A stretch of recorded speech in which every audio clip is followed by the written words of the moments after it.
কয় ঘন্টা? 10 ঘন্টা। আপনি নিশ্চয়ই বিপিএল দেখেন না, আপনি নিশ্চয়ই ফেসবুক দেখেন না, আপনি নিশ্চয়ই মেসি, আর্জেন্টিনা বা ব্রাজিল এগুলো সাপোর্ট করেন না, রাইট? হ্যাঁ, ওখানে কয় ঘন্টা যায়?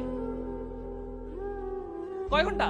ওখানে যায় না, ওয়ার্ল্ড কাপ হইলে তো 8টা দেখতে হবে, 10টা দেখতে হবে, 1টা দেখতে হবে, এবং তখন প্রতিবার গোল হলে, প্রতিবার একটা অ্যাটাক হইলে ইয়েস দিয়ে দিচ্ছে গোল, স্ট্র্যাটেজিটা। সো এখানেও তো অনেক ঘন্টা আমাদের চলে যায়, যায় না? যায় কিনা? দেখেন, আপনার 39 বছর আপনি পৃথিবীর জন্য। সো তার মধ্যে আপনার 8 ঘন্টা ঘুমাচ্ছেন, 1 ঘন্টা খাওয়া দাওয়ায় শেষ, 1 ঘন্টা নামাজ কালামে শেষ, বা অন্য যা করেন, প্রার্থনা করেন সেখানে শেষ। এরপরে কি আসলে আমাদের জীবনে কোনো সময় আছে? এরপরেও আমরা কিন্তু ঘন্টার পর ঘন্টা কিসে কিসে ফেসবুক, ঘন্টার পর ঘন্টা কিসে টিকটক। কয়েকদিন আগে আমি দেখলাম পুরানটাকে, ভাই আমি সিরিয়াসলি আমি খুব অবাক হইছি যে ধরেন পাগল হইতে পারে, বাংলাদেশের মানুষ আমরা অনেক পাগল